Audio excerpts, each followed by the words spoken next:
Attorney General, you've told us that it's a dangerous conspiracy theory to allege that the Department of Justice is communicating with these state and local prosecutions against Trump. You can clear it all up for us right now. Will the Department of Justice provide to the committee all documents, all correspondence between the department and Alvin Bragg's office and Fani Willis's office and Letitia James's office? The offices you're referring to are independent offices of state. I get that. The question is whether or not you will provide all of your documents and correspondence. That's the question. I don't need a history lesson.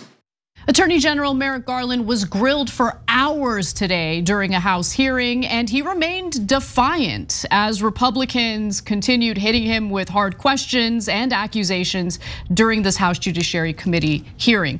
Now, he fought back against members, including Matt Gaetz, who tried to tie the Justice Department to state-level investigations that are independent from the DOJ, like the hush money trial in New York, for instance. He repeated right-wing allegations and accusations that the Department of Justice is being weaponized and politicized against Donald Trump. And even Jim Jordan got in on the actions. I don't know why I say even Jim Jordan. Of course, Jim Jordan got in on the action. We're gonna get to him in just a moment.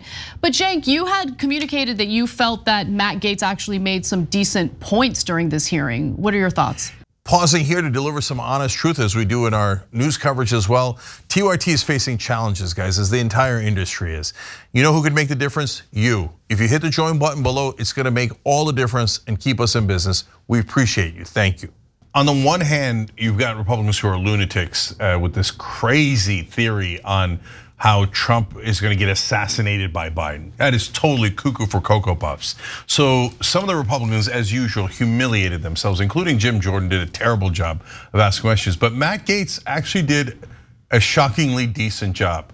And so on the clip that we just showed you, for example, everybody's talking about the insult, I don't need the history lesson, etc. That's not the relevant part. He's asking a legitimate question, which yes, is rare for a Republican, but it does happen from time to time. He's like, did you have communications with the state prosecutors, the local prosecutors that are going after Trump? So then would be the Biden Department of Justice communicating with those prosecutors. Now, they have a theory that the Biden team told them to go after Trump. I don't believe that theory, but Merrick Garland clearly evaded the question.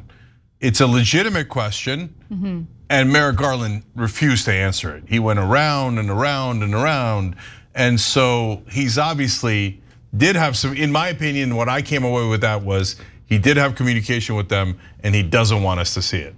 And like he might have a legitimate executive privilege point in not showing them. They might be misleading in some ways. That kind of communication might be normal. I don't know, how all of that plays out because I don't know what's in the communications, but he certainly didn't want to share them. I need to understand something, and I legitimately don't know the answer to this question. I don't even know if you know the answer to this question, but I understand that the state prosecutions are independent of the DOJ. But let's say in the case of Special Counsel Jack Smith's federal case against Trump over the fake elector scheme, would he be able to communicate with Fulton County? So that's a great question, and exactly what I thought. Look, if the communication says, hey, Jack Smith is asking Fulton County, I actually made a secret deal with Mark Meadows and I'm gonna give him immunity. We should talk through how you're going to prosecute Mark Meadows because the immunity I'm giving him could be relevant to you guys. They should have that communication. Just because they have a communication doesn't mean they're guilty and they're coordinating. Some things they should coordinate on, right? Especially the example that I just gave you. And that did wind up becoming a mess. Apparently, if they are communicating, they're not communicating very well because Jack Smith does seem to have given immunity to Mark Meadows and Fulton County tried to prosecute him. So on the other hand, the communication could be Merrick Garland saying to Alvin Bragg, yeah, okay, it looks like Trump's running again, go after him. Now, is that likely? No way, I would be shocked if that was the communication. But that's what Gaetz is going for, and of course it's not gonna say that, but if it says something like, hey, this might be the right time to pursue state cases, they would then, that's the jargon that you would use if you didn't want to be brazen about it, but we're trying to communicate the same message. So it's so relevant what's in the communications. You're right. It could be perfectly innocent. or it could be bad. So couldn't the House Judiciary Committee subpoena that communication? So that's where we get into above my pay grade. I think they can, but they're probably gonna then say executive privilege, and then how that plays out, I'm not sure. So, but the other parts of the Matt Gaetz questioning were also surprisingly legitimate, and Merrick Garland didn't have great answers throughout. What a disaster. Okay, well, let's move on to the classified documents federal case, which of course is being overseen by special counsel Jack Smith. Now, Representative Jim Jordan, a Republican, wanted to know why Merrick Garland chose Jack Smith to be the prosecutor in that federal case. Let's take a look. Mr. Garland, why Jack Smith? Why'd you pick him? Well, I've said at the time I appointed Mr. Smith, I explained he was independent. He was a longtime career prosecutor with. But there are probably other people who you would describe as independent, longtime career prosecutor. Why did you pick? This is probably the most high-profile special counsel investigation, maybe in American history. You're going to be investigating a former president, a candidate for president, and leading in all the polls, and you pick Jack Smith, most important selection maybe ever made from Attorney General when you come to a special counsel. I just want to know why you could have picked former AGs, deputy AGs, U.S. attorneys. You got all kinds of lawyers in this town, but you picked Jack Smith. Yeah, all the people you just mentioned would be political appointees. I appointed somebody who was not a political appointee, somebody who was independent, nonpartisan with a record of career experience as a prosecutor. That seemed to me the perfect resume. Look, I don't in order to understand this line of questioning, I need to understand why Jim Jordan has a specific problem with Jack Smith. Yeah, because he's lying. So I watched the whole thing.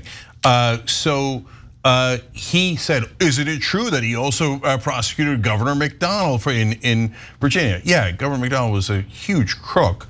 The Supreme Court ruled in his favor because they love legalized bribery. And that case is maddening. It's a terrible case for the elites. So he took a whole bunch of money and gifts from lobbyists. And then the Supreme Court's like, I don't know what you're talking about. Money is speech. So they were just talking to McDonnell. I mean, the Supreme Court decisions on money in politics are ridiculous. But that's not the point here. Jim Jordan is trying to make it seem like Jack Smith only goes after Republicans. Merrick Garland is such a terrible witness for a couple of reasons. Just say why you really picked him. He picked him because Jack Smith has gone after Republicans and Democrats. He went after John Edwards. He prosecuted John Edwards, who was a presidential candidate on the Democratic side, who was a vice presidential nominee for the Democrats. Why didn't you just say that? Why don't you just say it, you idiot? Okay, but no, he has some sort of legal reason and political reason for hemming and hawing. Drives me crazy. And then Jim Jordan got into a line of questioning about, isn't it true that Jack Smith admitted evidence tampering? No, it's not remotely true. We actually have that portion of the hearing, so let's take a look at the next video. Do you regret the pick? I'm sorry, Do you regret picking him? No, I do not regret picking him. Well, prosecutors aren't supposed to tamper with evidence, and it looks like that's what he did. He changed the sequence of the documents that he seized from Mar-a-Lago. I'm sorry, that's a false characterization, but that is ongoing. Here's what he said to the court, Mr. Attorney General. There are some boxes where the order of items within the box is not the same as in the associated scans. I mean, he said it, I didn't say it. He told the court that. Now you're asking me to comment on a discovery dispute that's ongoing in a court. I don't know the facts of it, and I'm not going to comment on it. No, this is from Jack Smith filing with the court. He admitted to the court that they tampered with the evidence. He mishandled the very documents he's charging President Trump with mishandling. And I'm just asking, do you regret picking this guy as the special counsel in the most important special counsel investigation probably in American history? I'm sorry, I did not hear the words tamper in the statement that Mr. Smith filed. He did not use those words. Okay, I'm gonna need every public figure to take media training classes to learn how to make direct, concise, and effective statements, because Merrick Garland bungled that as well. So what Jim Jordan was referring to, okay, like what Merrick Garland said in the beginning of his answer was wrong, because it's not that it's unfounded, it is true, it's just that it's irrelevant, it doesn't matter. Okay, so let me go to what he was referencing there. So special counsel Jack Smith's office the special counsel's office acknowledged themselves in a recent court filing that in at least some of the boxes obtained in the Mar-a-Lago search of classified documents, the documents are now in a different order within each box than when the Justice Department first took custody of the boxes. You wanna know how much that matters? It doesn't matter at all. It's irrelevant. Yeah. There was no crime committed. That's not evidence tampering. No, guys, let me be even clearer. So he tells you what the real order was when they took the evidence, and he's being overly careful in telling you, not overly careful, correctly careful in saying this is the new order that they're in. So by definition, he's not hiding the fact that they're in a different order or what their original order was. So how the hell is that evidence tampering? No, it's Jim Jordan is trying to mislead you. Jack Smith did not say he tampered with the evidence. This is the most benign, simple, logistical note ever in court history. And instead, Jim Jordan, the goddamn liar, comes in and goes, isn't it true that he witness tampered? Because he knows Fox News is just gonna take his clip, and every right-wing media host is gonna take his clip and pretend that there was evidence tampering, when Jim Jordan knows that there wasn't evidence tampering. This is why I say it's so rare when they actually ask questions that are not completely illegitimate and outrageous lies. So Matt Gaetz did in this case. Rand Paul asked good questions about where the virus broke out. Was it the lab or was it in nature? So I can remember like a handful of cases when Republicans asked legitimate questions, but Jim Jordan's were not. He's a liar trying to make sure that you are deceived about what's actually happening in these Trump cases because he knows Trump is guilty. And then the final thing that I'll bring up is the insane allegation that there are efforts to assassinate Donald Trump, which that was addressed during this hearing. And so Garland responded to those claims saying this is dangerous. It raises the threats of violence against prosecutors and career agents. The allegation is false.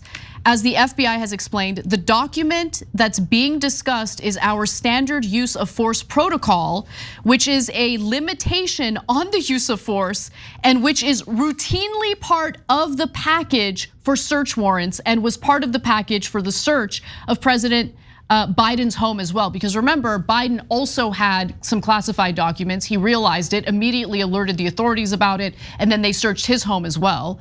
And so like, guys, like when have police ever done a raid where the agreement ahead of time was we will not use lethal force if someone during the raid poses an imminent threat to our lives? Yeah. And Trump wasn't at Mar-a-Lago when the raid happened. It wasn't even a raid, it was an FBI search. It's so dumb, I refuse to debate the issue. So look, guys, you see, sometimes we get charged for taking a right-wing turn, or on Twitter all the time, oh, you're supporting Trump. Why? Why do we get those charges? Because we're a very, very rare show in media that's fair, that says, oh, Matt Gaetz made an interesting point there, and that should actually be answered, etc. And we point out what's also wrong with Biden and the Democrats. And everybody's used to the two sides, and you have to be on one side and lie for your side, right? And we don't do that.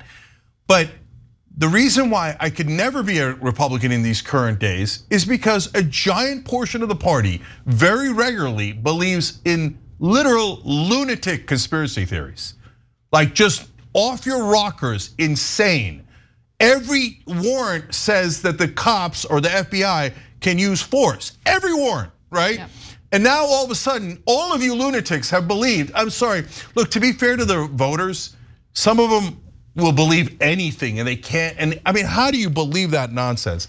But a lot of them just watch right-wing media. And almost every right-wing media host is a giant liar. So they take things like this, like, oh, they were gonna murder Trump. Oh, this is gonna happen any second now. I'm not gonna be in league with a bunch of crooks, goddamn liars. And Merrick Garland is right in that case. It's super dangerous. The last two Republicans I talked to on the street, they're like, do you think that they're gonna kill Trump? No, it sows paranoia. It's incredibly toxic, irresponsible, and dangerous, okay? And there's no evidence for it, right? Like it would be one thing if there was any real substantive evidence pointing to efforts to assassinate Trump. There haven't been, okay? And the idea that a warrant indicating that the cops can use force during a raid, that is not evidence. That happens in every search, every raid of someone's home once they've been suspected of wrongdoing. Hey, right-wingers, are you now radical left-wingers? Do you think that the cops should never be able to use force in a raid? Only when it's convenient. Yeah, only when it's the rich and powerful on your side. Only when you're trying to protect the elites like Donald Trump. When they're raiding his goddamn castle at Mar-a-Lago, you're like, oh, no, you should crack the skulls of every black defendant. And by the way, every poor white defendant, you should crack all their skulls and use as much violence as you can. But against our beloved elite, Donald Trump, don't touch his pretty hair on in his pretty castle, his goddamn Rapunzel. He wasn't at Mar-a-Lago, guys. Okay. He wasn't at Mar-a-Lago, and that was very much on purpose, okay? The FBI was coordinating with people at Mar-a-Lago. It was all coordinated to ensure that Trump wasn't there as the search of Mar-a-Lago was happening for the classified documents that Trump should not have taken home with him after he left the White House, for the classified documents that he refused to return to the feds after they asked him repeatedly to please, pretty please, we don't want to have to raid you, please, we don't want to have to come after you. Can you please just return the documents? He wouldn't do it. Donald Trump, I'm sorry to say it, he is his own worst enemy. And for the avid Trump supporters out there who think he's the second coming of God, please acknowledge that he is his own worst enemy. Because unlike Biden, who returned the classified documents the second he realized he was in possession of them, Donald Trump did not want to return the classified documents. This is a criminal case of his own making. And it didn't need to be this way. And if you look, are all Republicans or even a majority of Republicans like weirdo, violent zealots that are gonna go kill people? Of course not. But has there been a significant enough minority of right-wingers who have tried to kill Donald Trump's opponents with pipe bombs and other weapons, etc.? Yes. So when Trump's and January 6th happened, when he said, oh, wouldn't it be great if you did something at Congress, and they go and do something violent at Congress. So when he says, when his allies and he himself start implying that Donald Trump's life might be in danger, that triggers the small minority of right-wingers who are like, that's it, I'm grabbing my gun. I gotta go protect Donald Trump. I gotta go protect him by killing the prosecutors, etc., who are trying to assassinate him, or FBI officials who are trying to assassinate him. They're purposely triggering the maniacs, and it's super dangerous. Thanks for watching The Young Turks, really appreciate it. Another way to show support is through YouTube memberships. You'll get to interact with us more. There's live chat emojis, badges. You've got emojis of me, Anna, John, JR, so those are super fun. But you also get playback of our exclusive member-only shows and specials right after they air. So all of that, all you gotta do is click that join button right underneath the video. Thank you.